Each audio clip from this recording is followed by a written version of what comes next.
Halo, assalamualaikum Ibu, selamat siang. Waalaikumsalam, selamat siang. Oke, sebelumnya saya perkenalkan diri dulu ya Bu. Saya dari Oh iya, monggo. Nama saya Muhammad Rian Hanif, saya perwakilan dari tim Markom FTSP UII. Sebelumnya mengucapkan terima kasih atas kesediaan Ibu sudah bersedia untuk diwawancari oleh kami. Sama-sama. Langsung masuk ke pertanyaan aja ya Bu. Oh, monggo. Ini Bu, yang pertama, Ibu dulu FTSP angkatan berapa ya?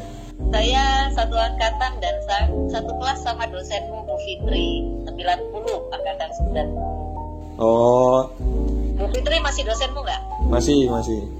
Oh ya, teman saya semuanya satu kelas, satu angkatan, lulusnya bareng, tugasnya bareng, TA-nya bareng, semua satu sama Bu.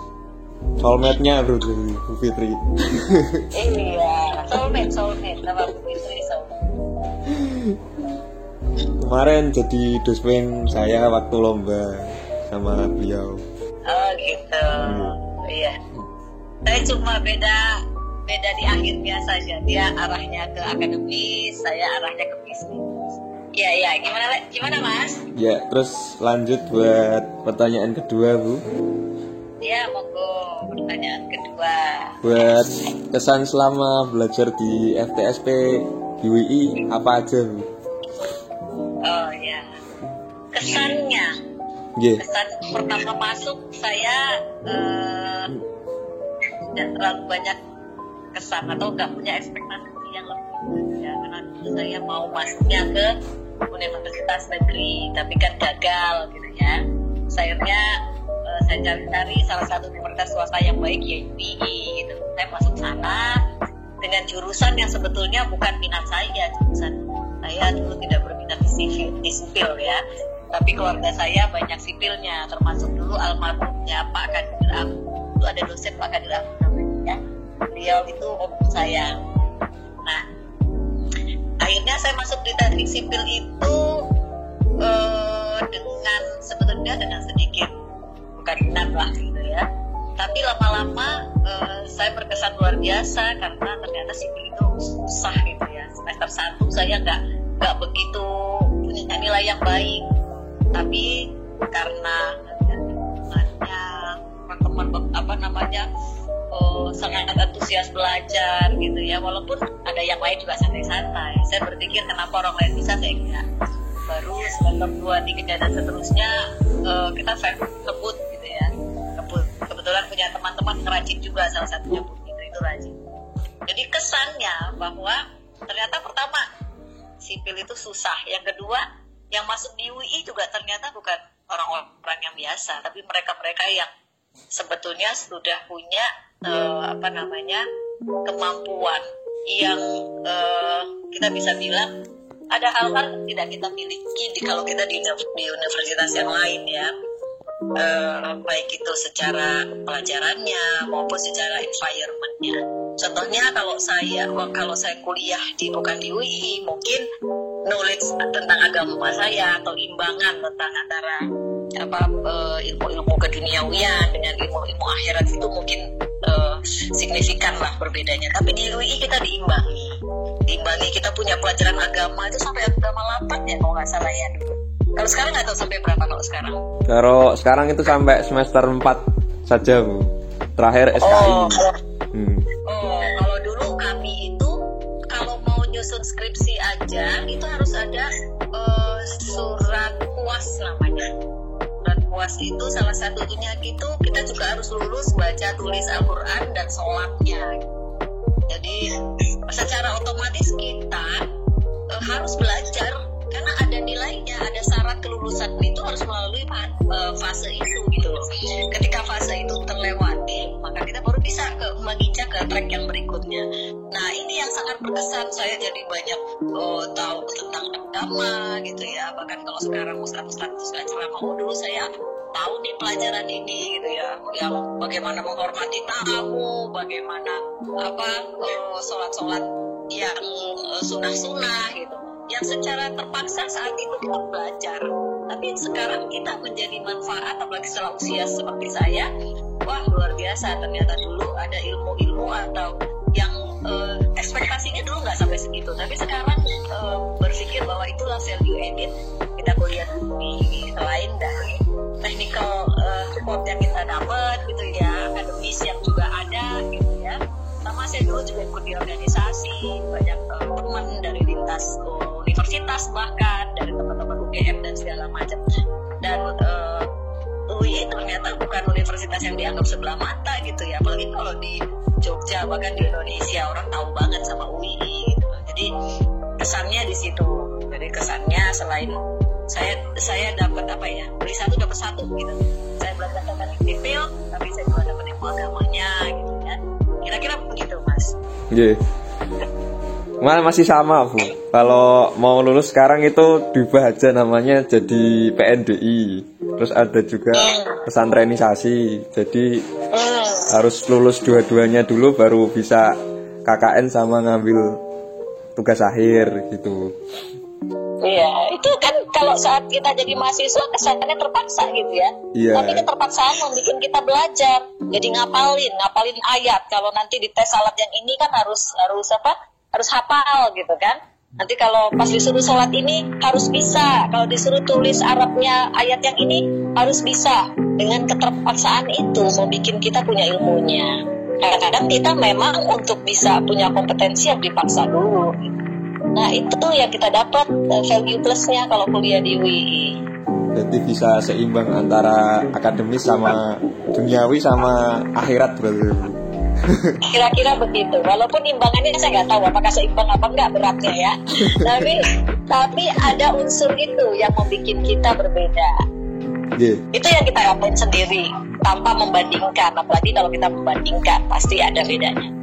Untuk pesan untuk mahasiswa dalam menghadapi studi, Bu. Pesan mahasiswa dalam menghadapi studi ya, saat ini ya, apalagi di era yang sudah digitalisasi, di era yang sudah demikian tingkat kompetitif perbandingannya atau orang dibandingkan dengan yang lain tinggi banget.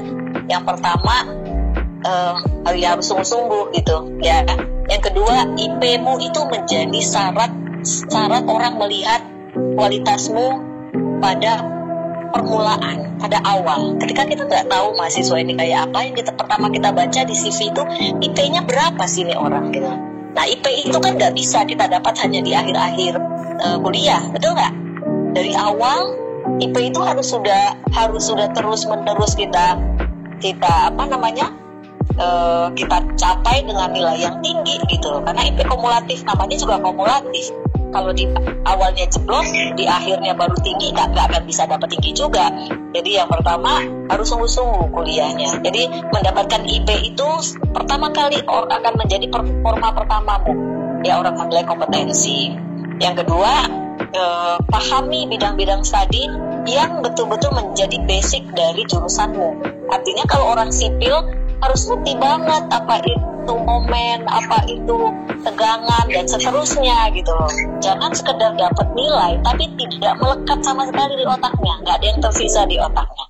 Karena itu menjadikan kita ketika wawancara atau pada tahapan berikutnya kelihatan ini kualitas sementara atau kualitas palsu atau kualitas sungguhan. Ya. Kemudian yang ketiga, harus punya kemampuan lain yang nggak cuma masalah akademis, ya, yaitu kemampuan berorganisasi. Karena leadership itu bisa ditumbuhkan atau bisa diciptakan. Ada orang yang memang sudah punya talent, sudah punya anugerah dari Tuhan. Orang ini jadi leader segala macam, atau orang ini pintar main sepak bola, punya bakat dan segala macam. Tapi bukan berarti orang yang tidak punya bakat tidak bisa diciptakan, bisa. Ya, melalui apa? Lingkungan dan keterkaitan kita terhadap lingkungan itu. Jadi kalau kita biasa masuk organisasi, secara nggak langsung sedang menumbuhkan proses leadershipnya kita. Nah itu bekal nantinya juga. Bagaimana orang ngomong, kalau orang punya wawasan, punya leadership, itu akan berbeda dengan orang yang tidak punya kemampuan itu, meskipun dia pintar. Banyak sekali anak buah saya yang mereka tuh kumlot dari beberapa universitas ternama, kumlot dari, bahkan ada yang kumlot dari ITS, dari ITB, tapi jadi anak buah saya gitu ya. Artinya apa? Ketika kemampuan leadership ini tidak diimbangi, kemampuan intelektual atau kemampuan basic knowledge terhadap bidang kita tidak diimbangi dengan kemampuan leadership ya, pengambilan keputusan ya, itu leadership ya, visioner, orang punya visi itu leadership ya, itu komunikasi gitu, network gitu ya, itu harus dimiliki oleh seorang leader.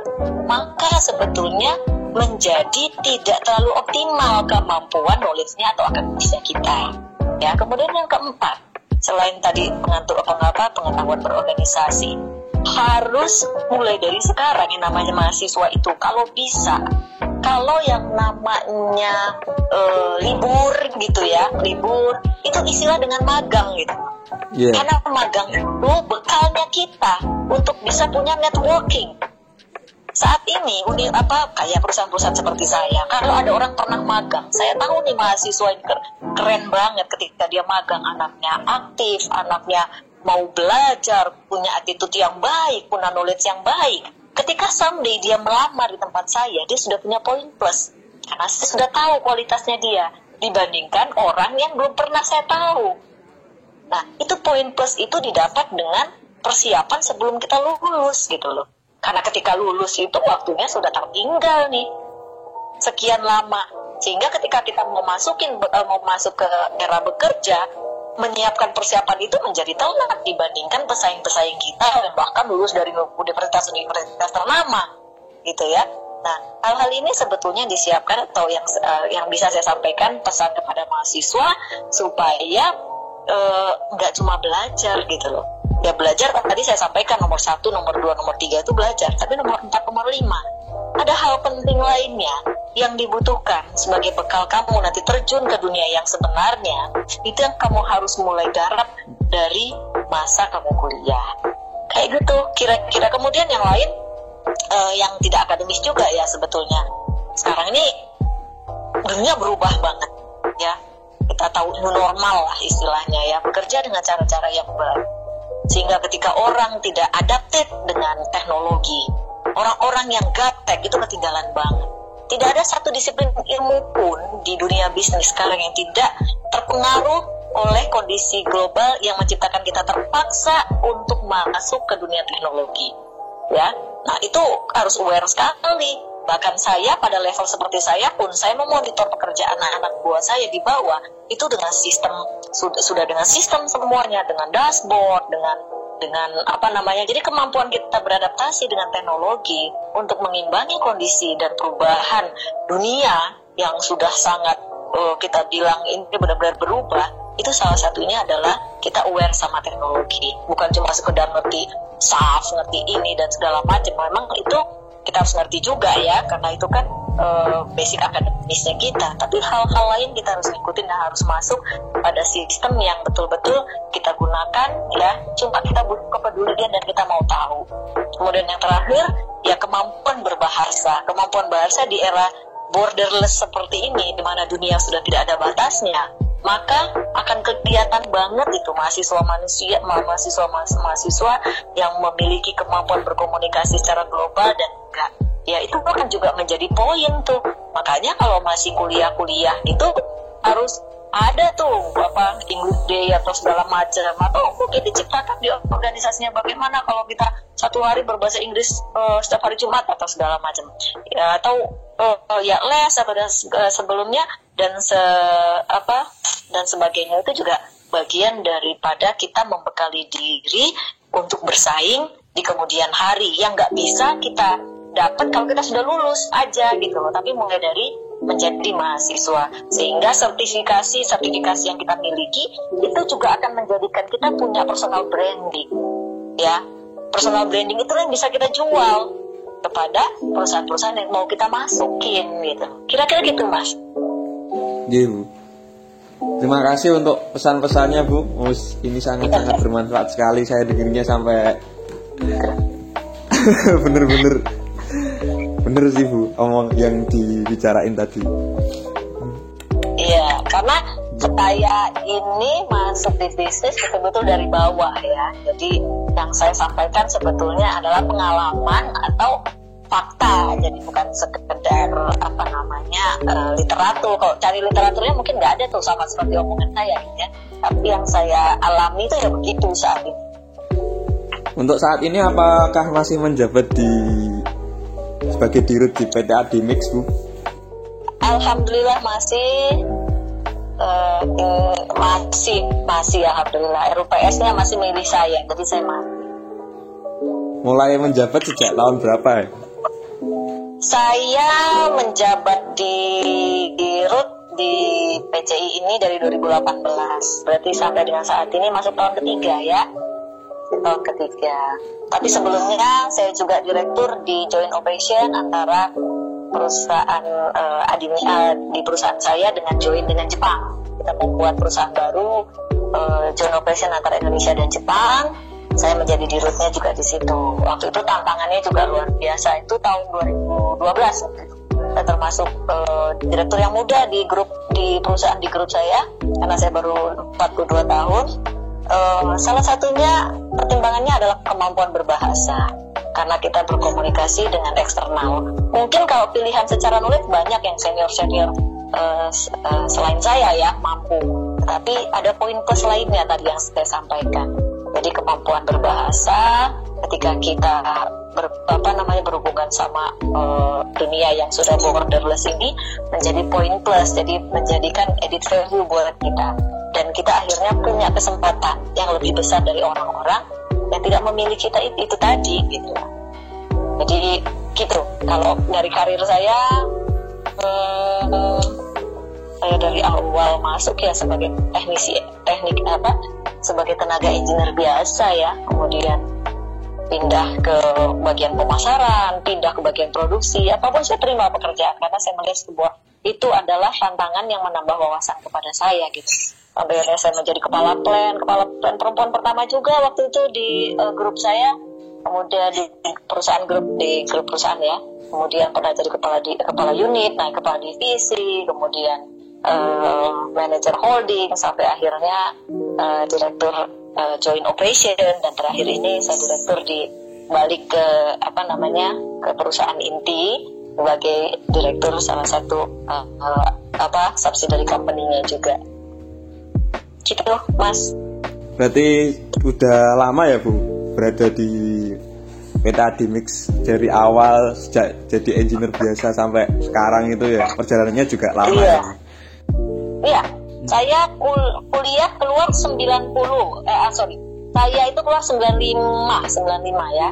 90 sampai 95. 95 itu ijazah saya belum keluar waktu itu. Belum keluar. Kita baru ada surat keterangan lulus istilahnya ya. Zaman saya itu ada namanya surat keterangan lulus. Jadi surat keterangan lulus sama ijazah itu waktunya berbeda gitu. Kalau kita sudah skripsi itu namanya kita lulus, sudah keluar surat keterangan lulus. Tapi kalau ijazah itu saat kita wisuda. Nah, saat surat keterangan lulus itu keluar, saya tuh langsung daftar di Adikarya.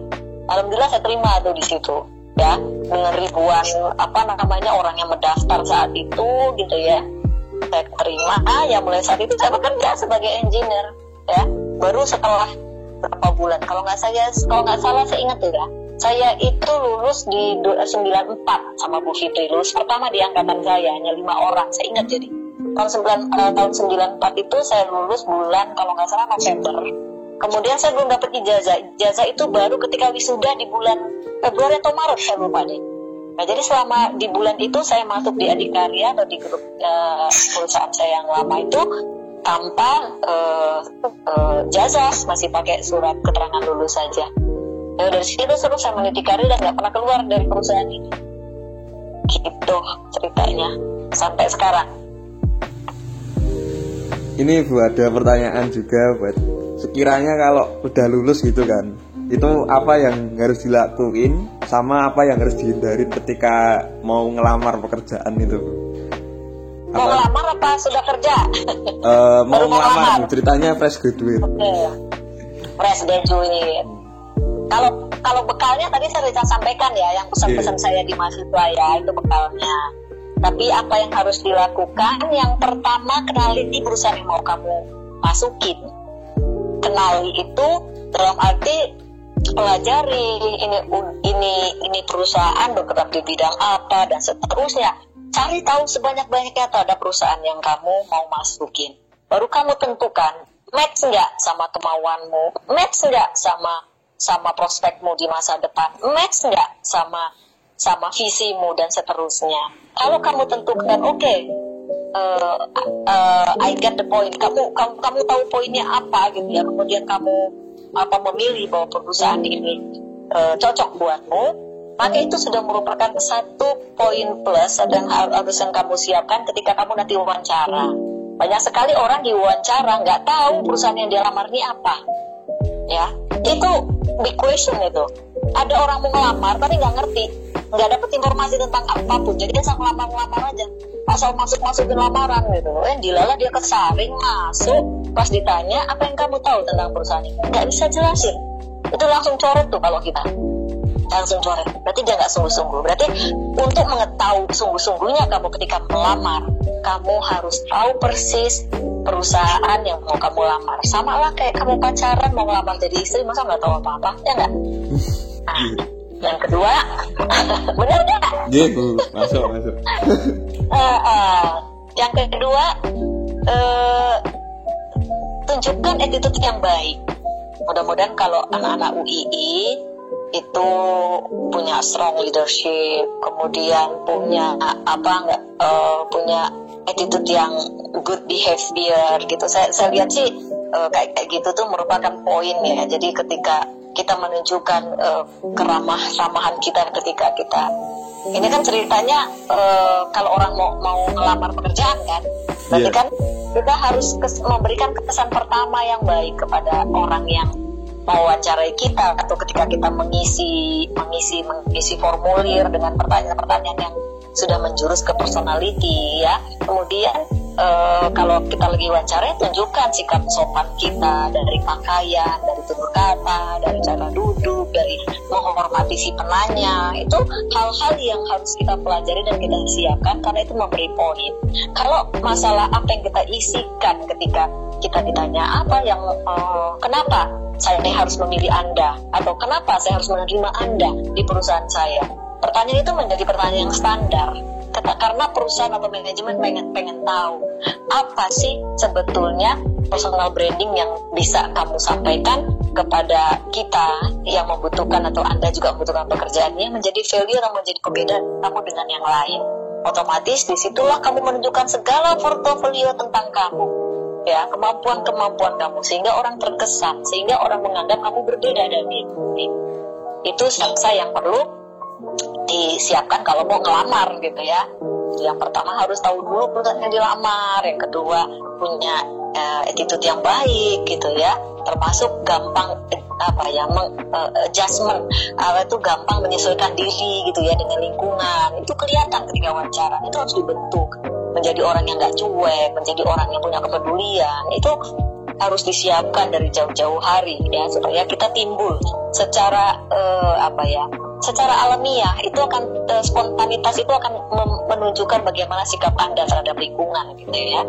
Kemudian yang tadi tunjukkan personal brandingmu dengan perbanyak portofolio tentang dirimu, tentang kemampuanmu, sertifikasi yang sudah kamu sampaikan.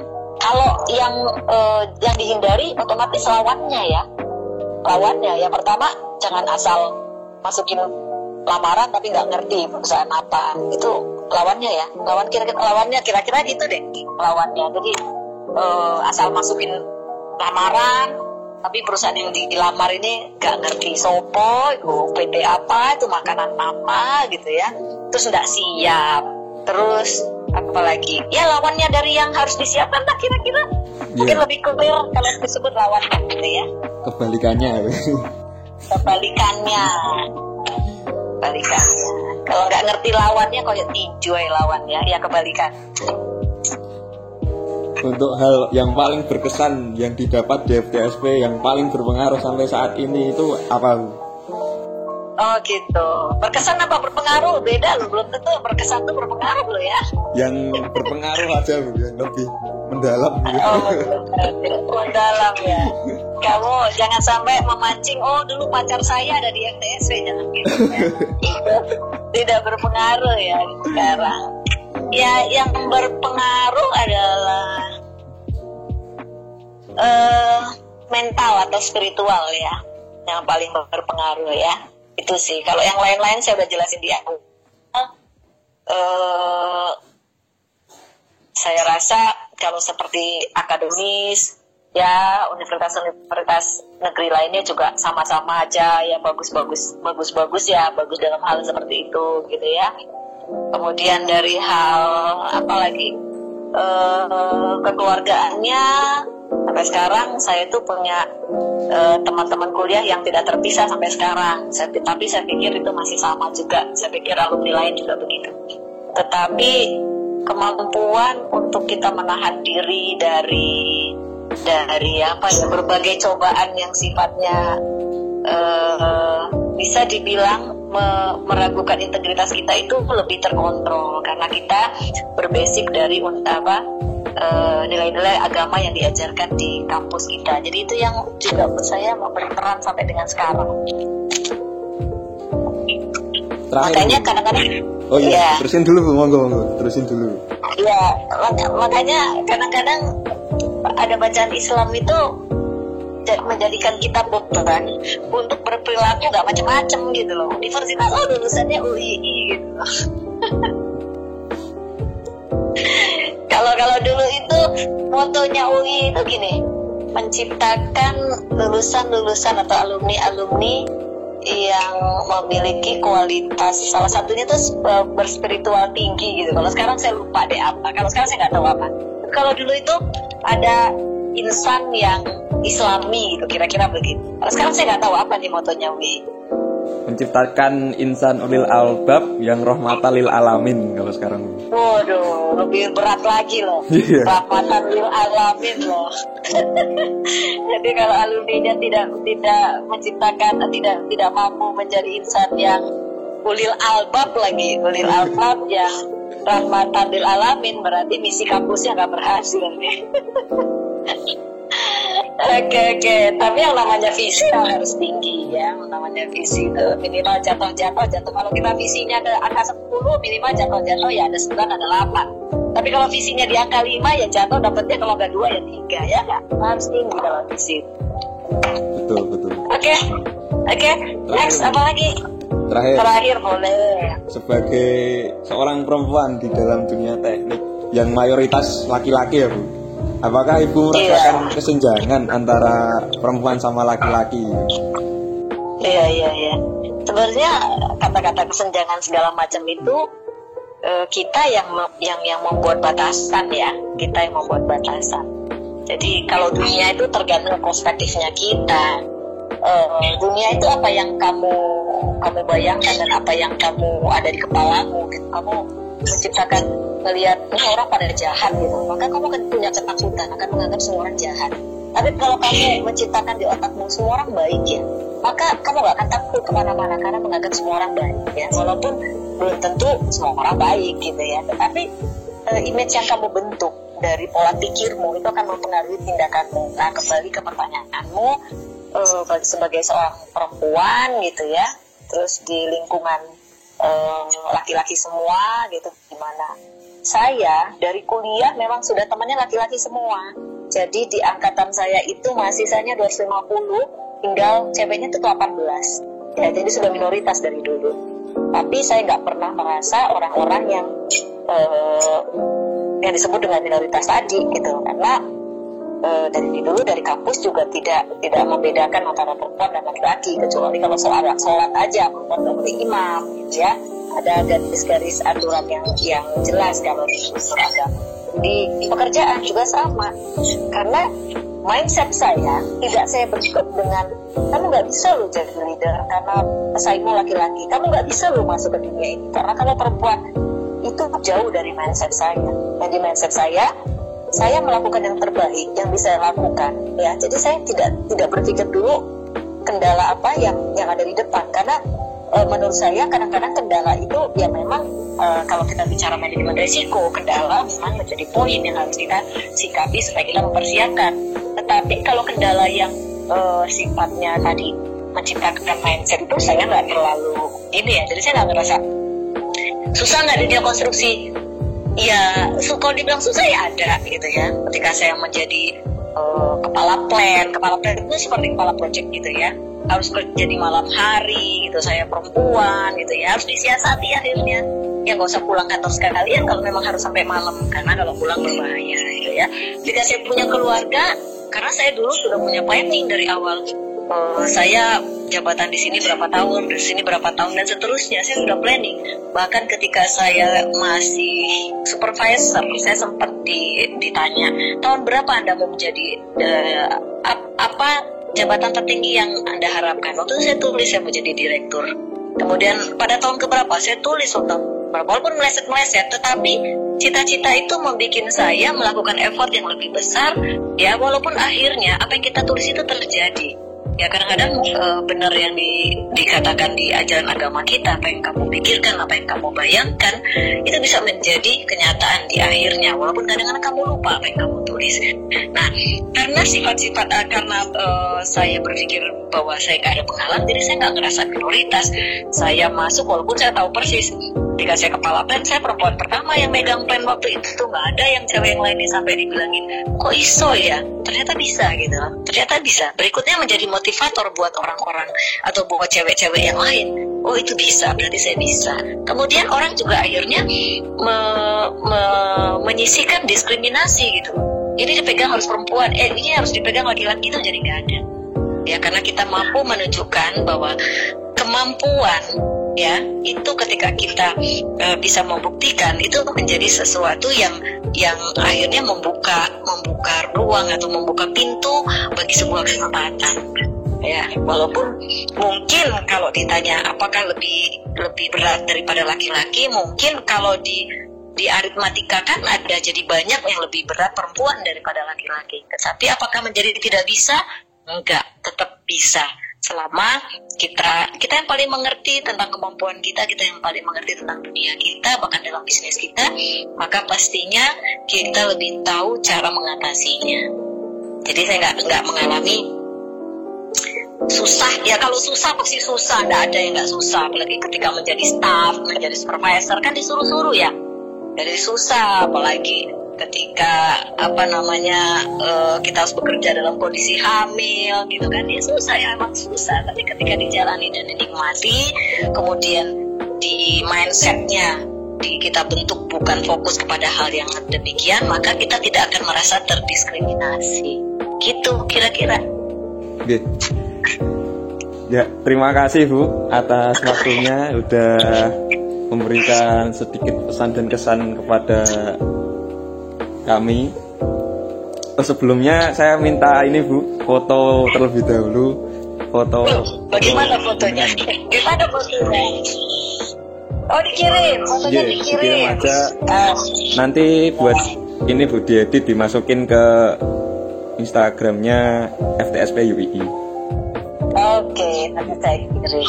Semoga FTSP makin maju, amin, makin berjaya di kalangan akademisi ya, dengan persaingan yang sedemikian global, semakin tinggi. Semoga UII bisa menciptakan alumni-alumni sesuai dengan visinya universitas tadi. Tapi so far saya melihat kualitas alumni-alumninya UII semakin lama semakin baik. Kalau kita lihat beberapa direktur saat ini di BUMN pun sudah banyak sekali alumni-alumni UII. Itu menunjukkan bahwa kita punya nilai saing, nilai competitive advantage yang mampu kita jual di kalangan bisnis dari lulusan-lulusan Universitas Islam Indonesia. Mudah-mudahan lebih ke depan semakin jaya, semakin sukses, dan semakin menjadikan alumni-alumni itu orang-orang yang memberikan portofolio bagi UII yang lebih banyak ya. Iya Bu, makasih Bu. Terima kasih, sama-sama. Ini kamu di loudspeaker apa sendirian? Ini saya loudspeaker Bu, sambil saya rekam juga. Oh Ya, salam buat teman-teman di sebelahnya ya. Sukses ya. Makasih Bu. Wassalamualaikum warahmatullahi wabarakatuh. Waalaikumsalam warahmatullahi wabarakatuh.